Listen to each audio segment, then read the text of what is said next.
Hello, beautiful, and welcome to the Come to Your Senses podcast. I'm your host, award-winning certified feminine embodiment coach, licensed esthetician, and enthusiastic foster dog mama to animals across the land, Mary Lofgren.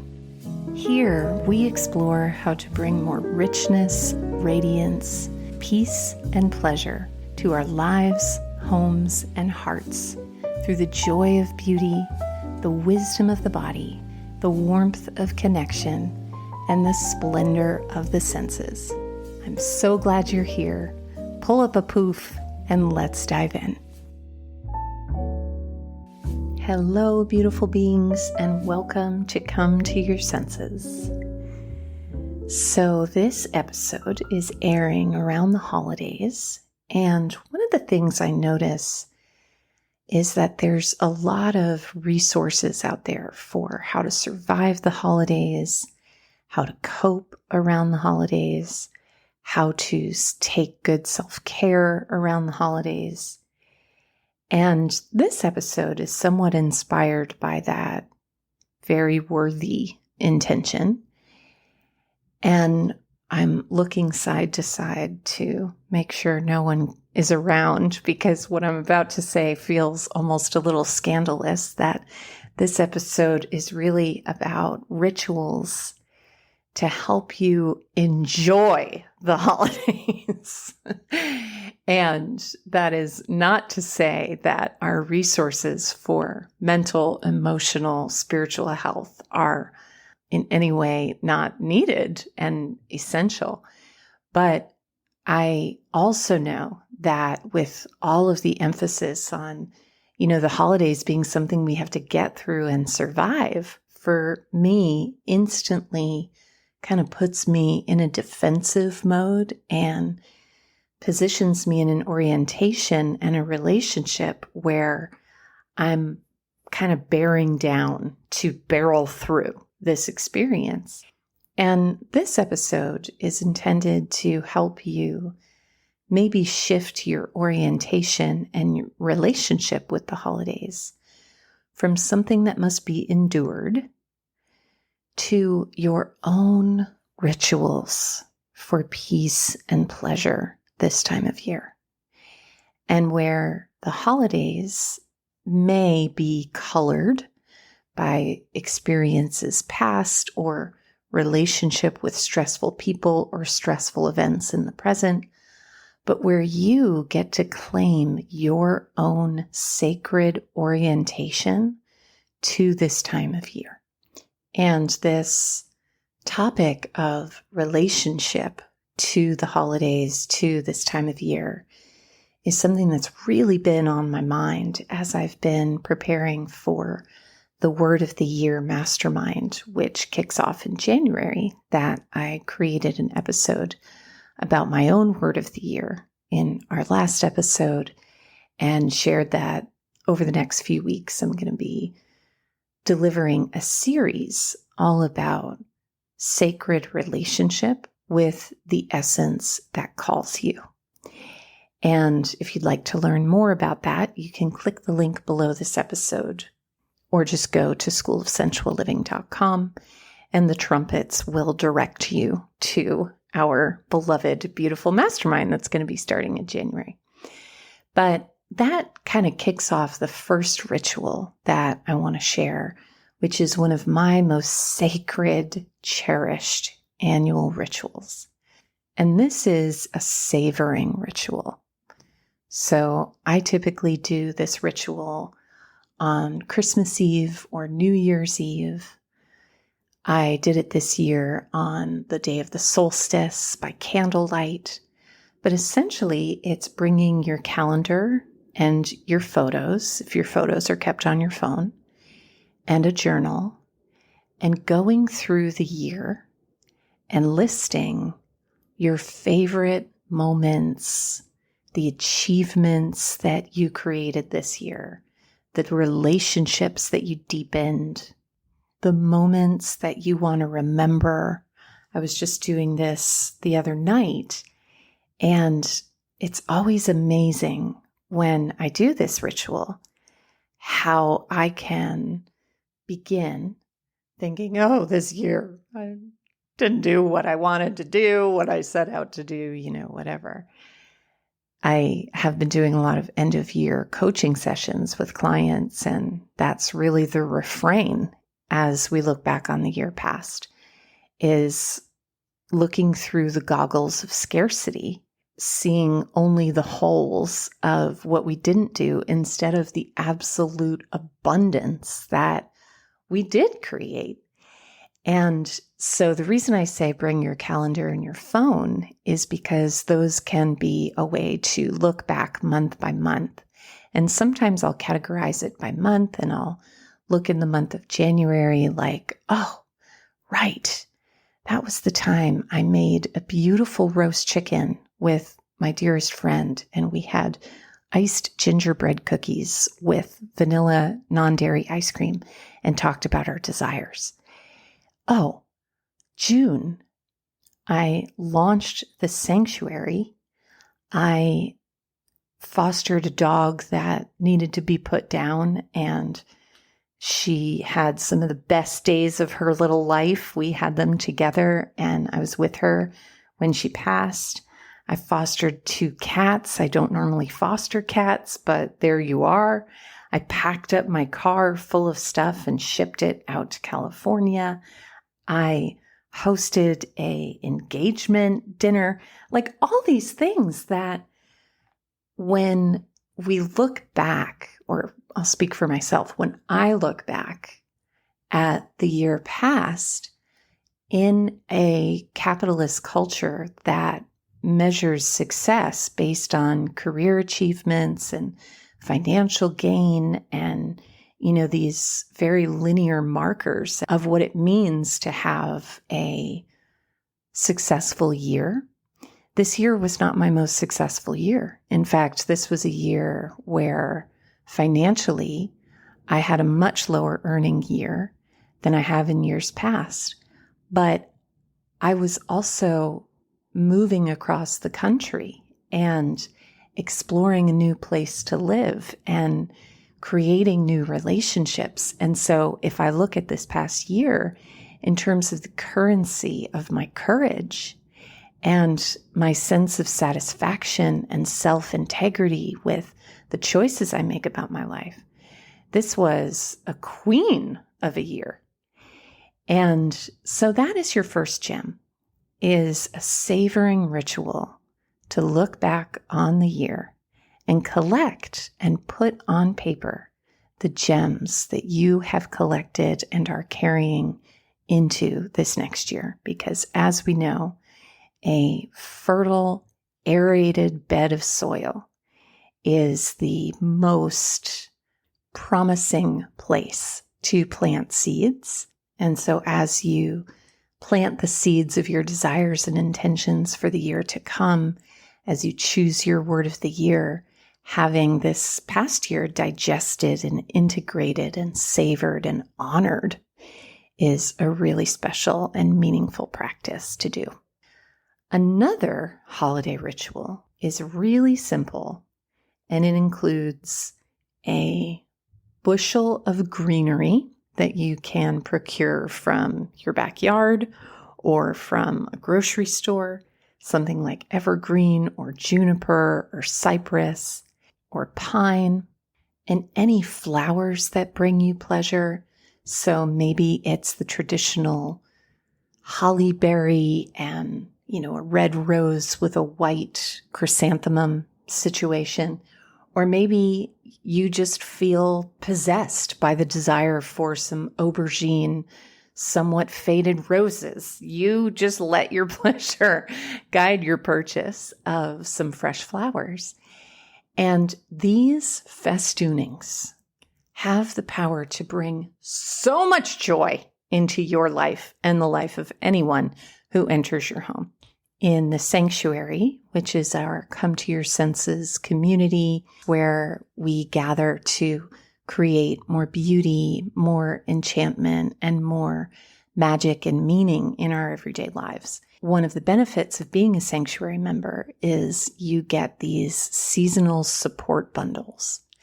And in the one that I just recently sent out for Yule, which is a pagan holiday of midwinter, it explains why so many of the decorations that we use this time of year, such as trees in our home, evergreen boughs on our mantle, holly, these are ancestral traditions of honoring nature's resilience. And holly and pine, for example, are examples of plants that do not lose their greenery and their flourishing, even in the deep, dark cold of winter. And so adorning your home with greenery has a tremendous amount of significance beyond just the commercialized ideas about having the perfect tree or the perfect mantelpiece. And I love to use pieces of greenery paired with fresh flowers in small bud vases at varying heights. Actually, in the sanctuary, we have an entire masterclass about the art and the charm of the bud vase. This sanctuary is where I really get to nerd out on all of the little charms of life that makes such a difference in the quality of our days. And so I love using bud vases. Sometimes I'll even gold leaf a bud vase from just a spice jar and an ancient, jar of cumin and take the label off and throw some gold leaf on the bottom. My friend Miranda Wildman taught me how to do that. And just the gold glitter light reflecting with the pine and with the holly. My God, it's just festivity, festive, festoon in your face all the time. And so these are things that you can do around a candle, on top of a table runner. They're very hardy and they don't hold a lot of water, these evergreens. So a table runner with evergreens and some candles and a few bud vases with fresh flowers. Oh, divinity. I also love to dehydrate oranges this time of year, which is just the simplest thing you can possibly imagine. It looks super fancy, but it is really, all you do is stick them in the oven. You can Google how to make them. And in the sanctuary, oh my gosh, this was so touching. Many people made dried oranges, and one member actually brought some to a neighbor and then taught her neighbor how to make them. And it just deeply touches my heart that these Yule seasonal midwinter traditions are being revived through our community. So thank you to our member who was generous with that beauty. And dried oranges, I just actually gifted. I'm part of a secret Santa, although it's through a divine feminine spiritual community. So we call it instead Sophia's Surprise, as in the goddess Sophia. I just gifted a garland that I handmade of orange slices that are somewhat adorned with a bit of gold leaf strung on twine.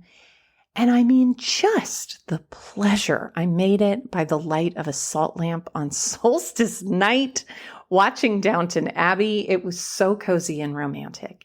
I also, on solstice night, drew myself a bath with some of those dried oranges floating in the bath, some special bath salts that were gifted to me from a friend, handmade.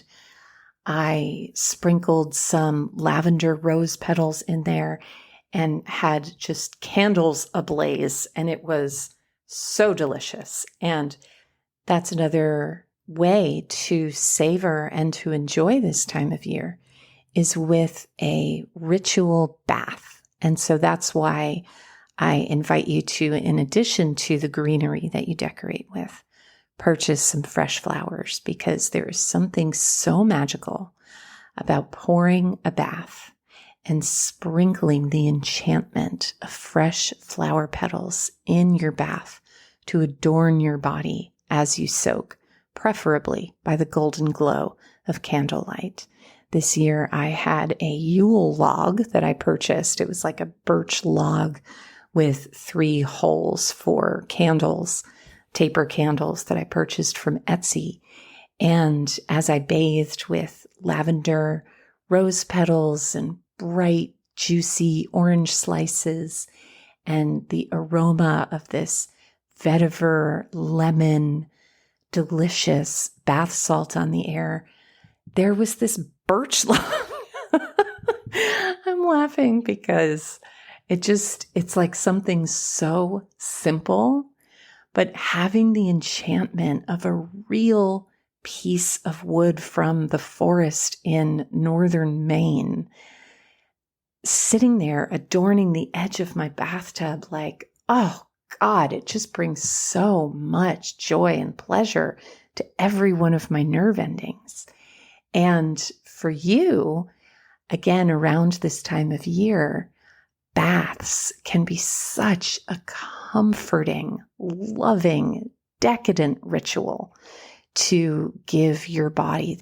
And then the final gem and the final use for your greenery, orange slices, holly, and fresh flowers is the joy of wrapping. Now, don't get me wrong.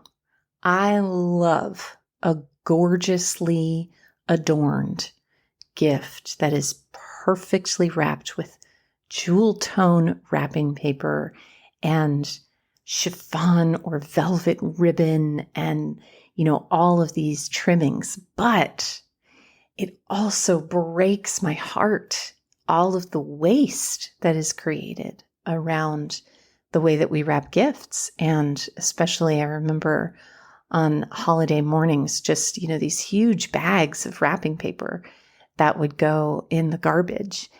And so some solutions that I have found to still receive the joy of wrapping while also feeling a little bit more in integrity with my environmentalism is there are fabric options for wrapping your gifts. For example, you might get some charming dish towels or napkins at a craft fair that you then wrap a picture frame in or a book in.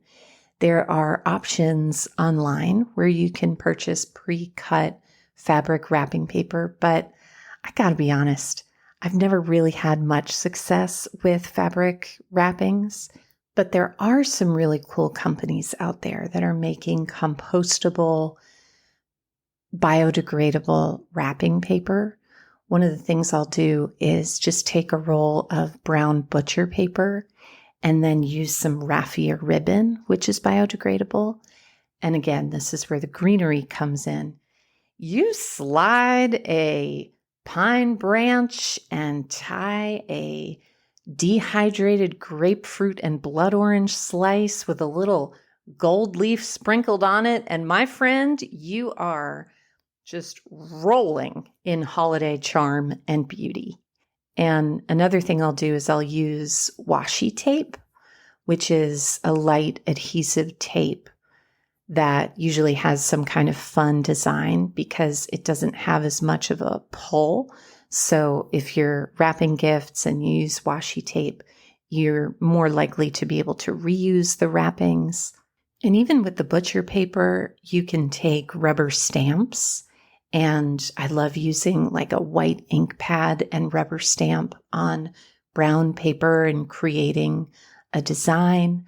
I love creating in my mixed media art journal just a page with beautiful colors and maybe some silver ink pen or, collage pieces, and then just cutting that up and using that as homemade gift tags to add a little bit more meaning and personalization and more color to the brown paper. And these, my friends, are the gems and the joys that I hope will infuse your holiday week with not just care, comfort, coping mechanisms, but a true, resplendent, delicious relationship to this time of year that is your own ritual of reverence for the light and the beauty that you are. And once again, if what you heard here today delights you and intrigues you, head over to schoolofsensualliving.com, where you can learn all about the sanctuary and creating a year of enchantment, connection to nature, connection to others, weekly practices in embodiment and beauty, weekly gems and bonbons that are delivered to infuse your week with delight. And part of this year's sanctuary experience is layering in this extraordinarily powerful Word of the Year mastermind that kicks off in January. And there are only 20 spots available in the mastermind to keep it really intimate and connected. And in addition to connection with me in the group of 20, there will also be the option for small pods of support in embodying your Word of the Year and stepping confidently onto the path of relationship with the essence that wants to embody itself through you, through your life, and through the way you live. So head to schoolofsensualliving.com or just click the link below this episode. And let's make this a year of coming to our senses together. Thank you so much for listening. So grateful to have you as a listener. And I'll see you in our next episode. As you prepare to step into a new year, take a moment to pause. What is calling to you? When we choose a word of the year, it is more than setting a resolution or even naming a desire. It's a vulnerable step into a living relationship with the essence that whispers from your soul. My New Year gift to you for annual members of the Sanctuary is the Word of the Year Devotional Mastermind. Anchor your intention into your body, breathe life into its essence, and be supported in community. schoolofsensualliving.com/sanctuary to learn more.